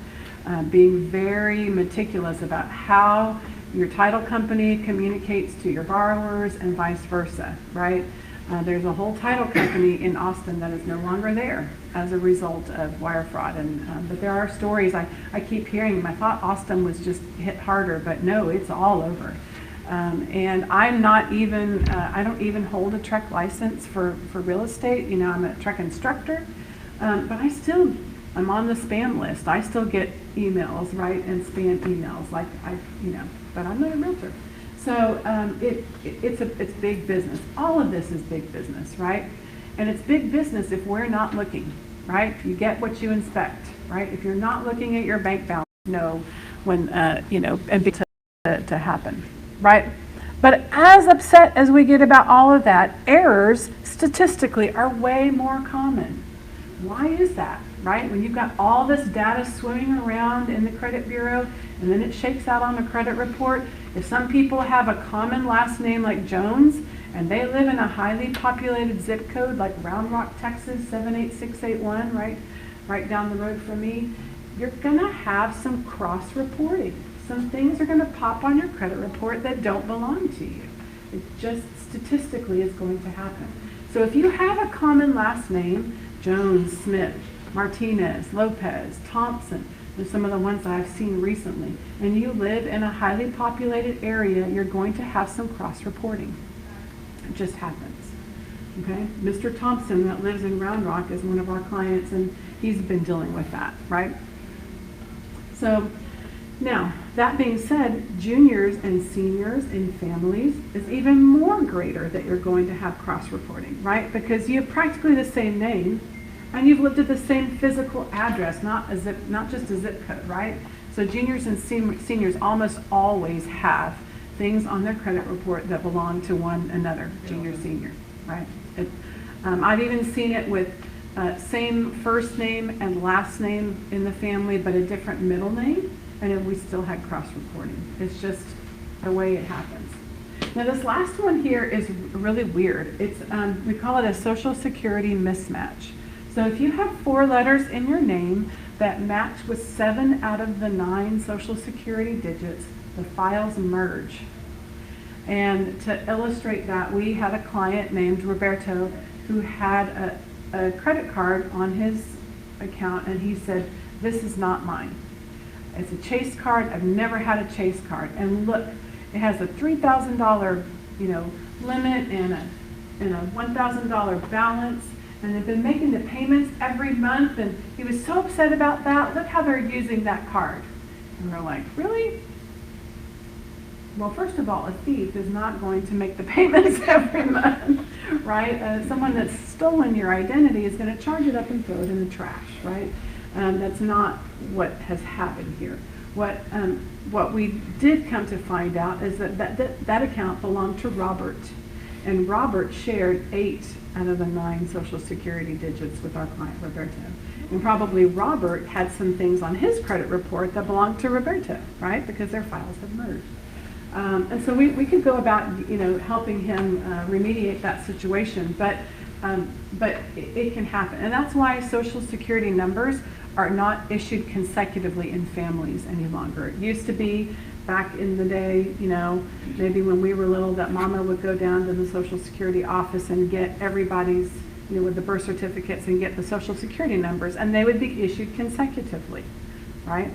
But then probably what happened after a period of time was the cross-report, the files merging. So now they're very different, really different. So these are some of the types of negative items that can be on your credit report, okay? Collections, bankruptcy items. Those are accounts that have been through a Chapter 13, come out on the other side, right? Charge-offs, profit and losses, inquiries, like we talked about, tax liens, judgments, medical collections. We see a lot of medical collections. Almost everybody has a medical collection. It's just the way insurance is billed today. I think surprises people, and they didn't realize, what's co-insurance? I didn't realize I had that, right? Why am I getting this surprise bill? That happens quite frequently. divorce-related issues, like we bought this thing together and then we got divorced and now he's not making the payments, or something that happens a lot.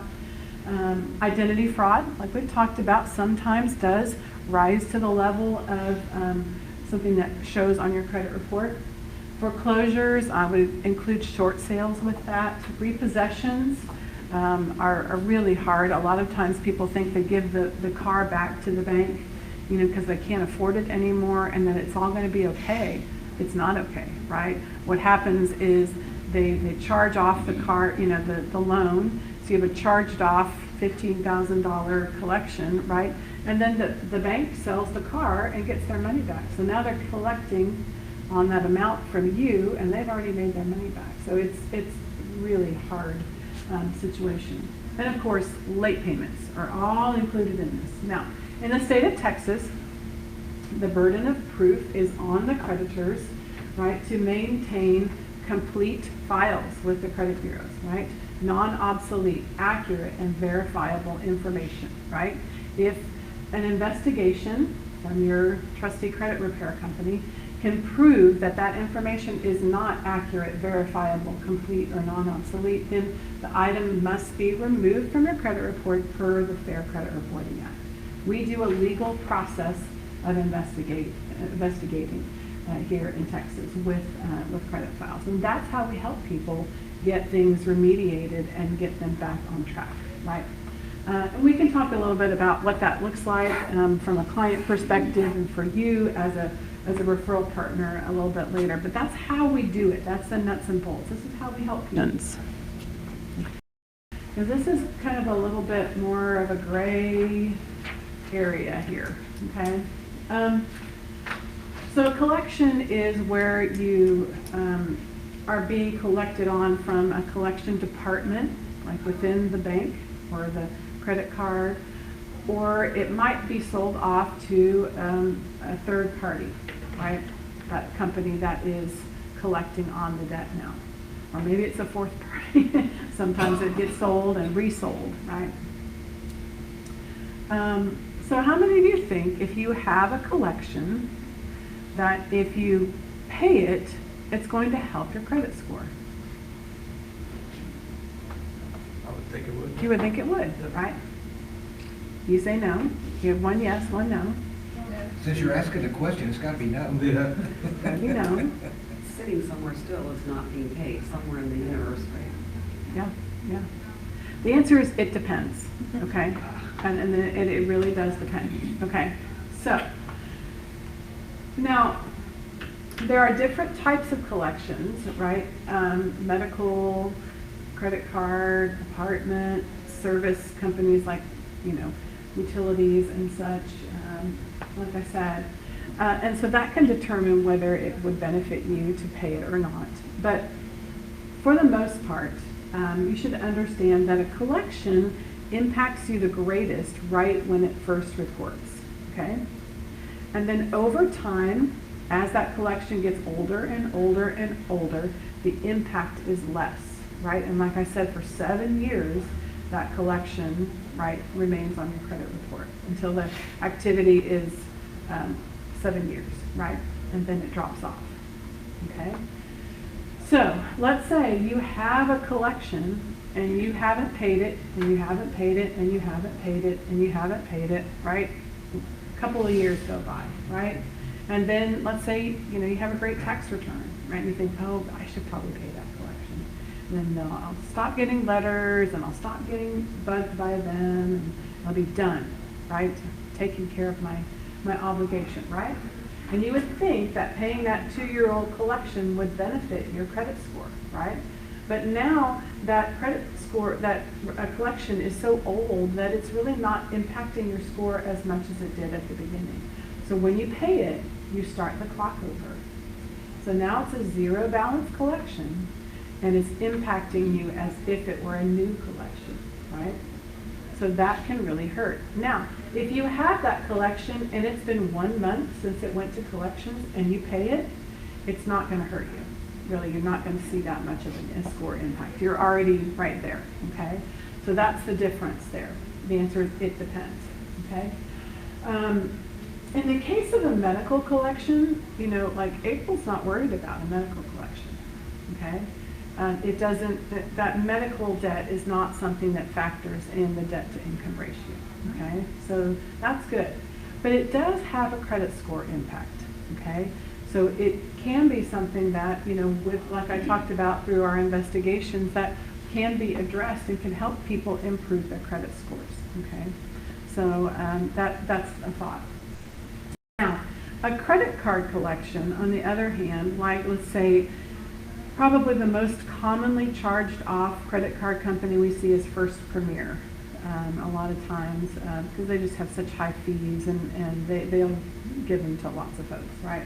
So let's say you have a First Premier credit card, it had a $400 limit to it. You charged it up and then missed some payments and they charge it off, right?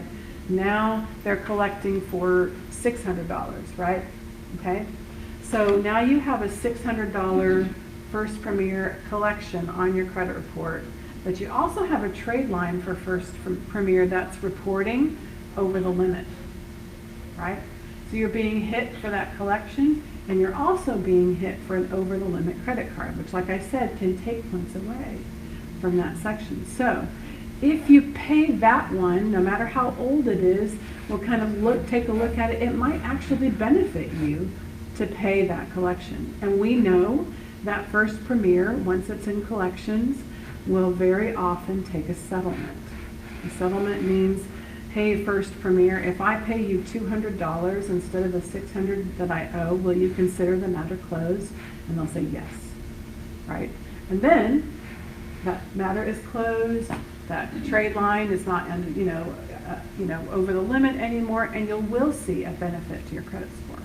But it takes someone who understands like how all that works, and when you're settling a debt, how to do all of that, what to say. Yeah. Dave Ramsey suggests 25 cents to the dollar. Mm-hmm. Is that accurate? That's pretty accurate. Yeah. On side of the way. Mm-hmm. And that's part of your service, right? Elevate My Scores, that you can help negotiate. Yeah, we're not a debt settlement company, so just get that straight. In fact, in Texas, you can't be licensed for credit repair like we are, and also debt settlement. They're a conflict of interest. But we can say, hey client, call up this number, and I'll get on the phone with you if you want, and play poker with them, right? Right? Don't say, hey, I'm about to buy a house. Right? When they know that you must have some money in the bank, right? Right. Let's say I've got a little bit of money. I'd like to resolve this matter. Would you accept the settlement? Keep your cards close, and very often they will.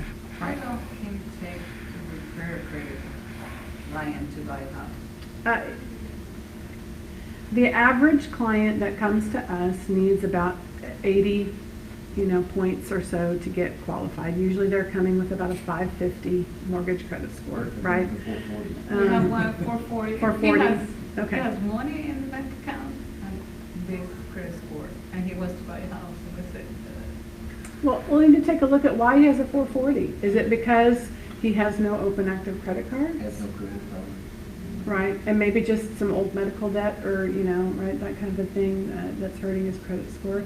That almost sounds like in order to get the 440, you've either got to have, a big long list of unpaid, obligations, or you don't have any open active credit on top of that, right?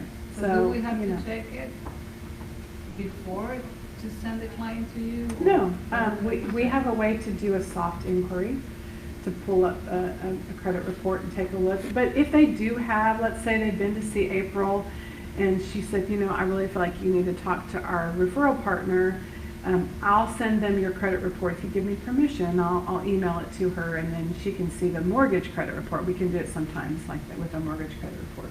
And we do that a lot too. Our partners will send us a secure email or put it in a secure website where we have access to it. I think it's important to know also that full credit report that I have pulled cannot go to your borrower, your client. It has to go from me to her. So maybe he can know, okay, the problem you have is With this, Yeah. it, Yeah. and we're going to tell you how to Yeah. solve it. Right. But usually, can take 2 months, 3, 1. Our average client is probably about 6 to 8 months. Yeah, that's average. You Probably, have to be all in. they and do. Finish the process. They absolutely do, they do. Because there are some things that we're gonna need them to do, right, in order to get that 6 to 8 months time frame. If you're just relying on us to do all the work, it could be longer, right? And I'll explain a little bit about why that is. It's just there's a time delay. You know, it's not like you can just log in and say, hey, I want to delete this, I want to delete this. There are letters of investigation that get mailed from our company to the credit bureaus. They have to open the mail, they have to read it, and you know there's a process. And they legally have a period of time to respond. They have 30 to 45 days to respond to the letter once they receive it. So then sometimes that can take more than one round of letters to get something removed. So there is a process, and it's not always pretty quick. So now, one of the types of collections that can really be an issue are student loans and collections. We talked about student loans as an opportunity for credit building, right? But very often they do, you know, people have trouble with them. Either they borrow too much, or they don't stay on top of. Let's say they got into a forbearance or a deferment, right? You know, because they were trying to find a job or lost a job. And then, you know, that time period is over, and then now they have to start making payments again, and they didn't realize that. And so it can build up. So anytime we have a client that comes our way that has a student loan in collections or default, that's priority one, right? Because more than likely that person is going to want to get a government-backed loan, right? And even if we can get their credit score up with, with that student loan on there, which is less likely, but let's say we can get their credit score, to 620, and they still got a student loan in collections, they're not going to get an FHA loan. In fact, they're not going to get any other kind of government-backed loan, right? Because they're in default or in collections on another government-backed loan, right? And the loan officers have a way to pull up a KVERS report, is what they call it, that shows them all of the government-backed loans and among other things, right? So really important. Calling the Department of Education, tell them what's going on, stay in communication, maybe even get in an income-based repayment plan if you need to, and that can be a way to get things moving in the right direction. A lot of times once you've negotiated with them and you get in a payment plan, they'll tell you, okay, you've got to make 8 monthly payments, and then what they'll do is once you've made those 8 monthly payments on time, they'll re-age the account. And so then it's as if that bad stuff that happened is no longer there. And that could be a big benefit. But you have to, like I said, call the Department of Education and work it out, right? So that's a big thing. Okay. Let's move on. And this is the loan officer's opportunity to talk to you and tell you about loan programs, things that she has. And I'm so thankful for April to be here today and be able to be a resource. Maybe you've had questions about something that comes up, but I'm going to step aside and let April talk to you for a little bit, and then we'll kind of wrap things up. All right. I actually am here primarily for questions because I feel like every time I get in front of people in this subject, I get more questions than I do have maybe information to share at the beginning. But I do want to preface with Susan, I think you mentioned, has been very sensitive because this can be a sensitive topic. I've heard her speak on this, and she is amazing and goes through everything that I think you need to know, and especially for a good foundation. So, but not all that way. And then also, just to reiterate, if you have somebody that needs credit help, like Susan said, it is a process, and we have to encourage them to go through the process. If they're in month 6 and they're, they stop, they could potentially have to start all over. So she's in under a year, they could be ready to buy a house, right? So as long as we are encouraging and help them stay on track for it. So it's very beneficial. So each of these are all going to have different credit scores that you would need to have. And all of them are going to, each credit score will depend on why that credit score is the way that it is. So that's why I want to kind of do questions more so. FHA, I know you've heard a lot of people that can do like 580 credit scores, right? So the thing to remember about a 580 credit score is, sure, we can do that, but they need money. So I don't know how many people that you know have 580 or below credit score that have savings, right? It's limited. So keep that in mind when you're trying to find a 620 or below type program. That absolutely can be done. Oh, I can do it. But having that extra money, showing that you're saving, is where you're going to see the benefit for anything below that. So that's going to be your rule of thumb, 620 on FHA. VA as well can go down below the 620, but 620 is your magic number. And then conventional, you really want to see a 640, mostly 660 or above to get into that conventional loan. And even below a 700, sometimes we'll guide them to a government-backed loan because the interest rate is going to be better, as well as your mortgage insurance. So your MI, your PMI, MIP, that's going to be lower with a higher credit score. So sometimes we will start them with a government-backed loan. USDA is 640. You're not going to get one below 640, and even then, you're up against a few other things. So you want to talk to your loan officer about your specific situation for your client. Your TSAC and other down payment assistance programs are between 620 and 640. It depends on the assistance that you're looking at needing. But 620 is pretty much all of your, is everybody familiar with TSAC? I'm sorry. What is TSAC? The TSAC is your It's a down acronym for, Yeah. it's a Texas Affordable state-based. housing. Yes. Yeah, Texas State Affordable Housing. Yes, there you go.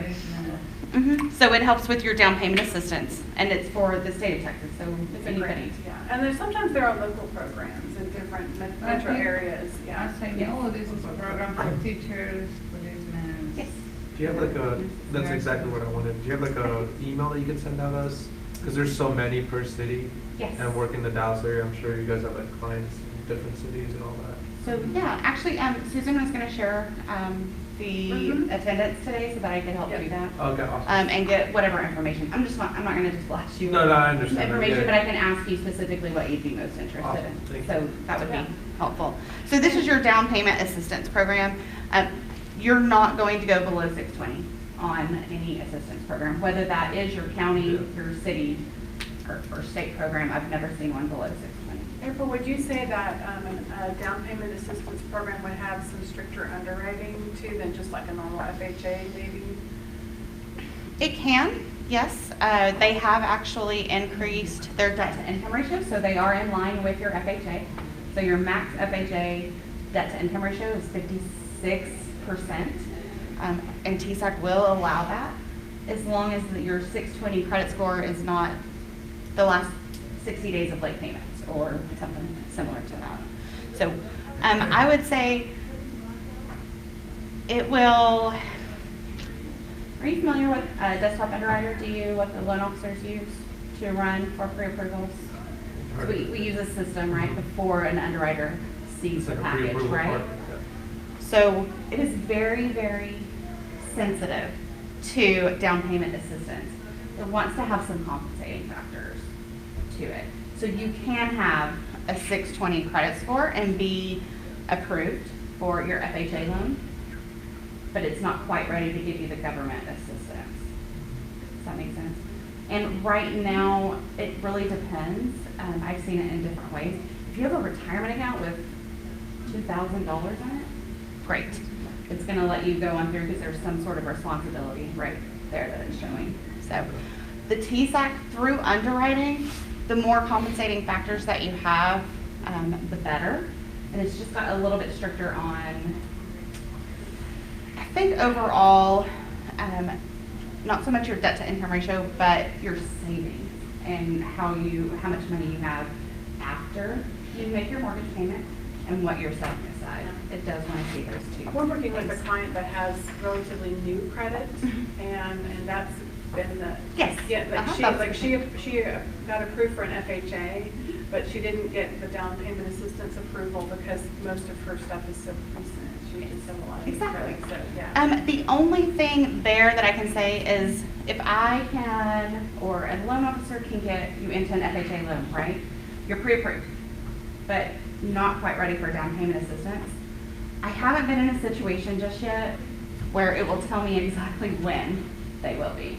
So you definitely, if they want to hold out for the down payment assistance, I would say, you know, in time frame between your FHA and your down payment assistance. So, but if they are able to save some money, you're looking at a good 1% interest rate difference in between FHA and your down payment assistance. So, depending on that. You're welcome. What other questions do you have? I know some of you all have probably personal questions, which is why different experiences. I think one of the things that Susan said several times is it depends. So we live in a world and industry where everything depends. I do have the simulator that Susan has talked about. If I can quickly help out with credit, I will. Otherwise, they'll need to go to Elevate My Scores to get a handle on making a plan. Because I think we're all here for, if we can't say yes today, we can say yes, you know, in a few days or 9 months. Yeah, So, yeah, yeah. absolutely. Very good. Thank you, April. Thank you. So, did you learn something that will help you in your business today? Yes. Good, good. I'd love to hear that. And so much, in fact, I hope that you would refer this class to a colleague so that the next time we're at MetroTech, or I've even taught this class at April's branch. She has a wonderful training room available at her office in Arlington. If you're ever in the area, look her up and stop by. It's a beautiful office. But definitely some different places around the MetroTech area. I've been in Waco, College Station, Austin, Round Rock, you know, West Texas, like out in Big Spring. And so definitely been trying to get around to get this information out. I know there's lots and lots of realtors, thousands of realtors we haven't gotten to, you know, to speak to yet. And we're updating the class regularly, you know, getting new information and bringing it on board to stay fresh. So thank you for that. If you did connect with us on Facebook, you can leave a little comment there. It says all of those reviews help, but these are the most powerful ones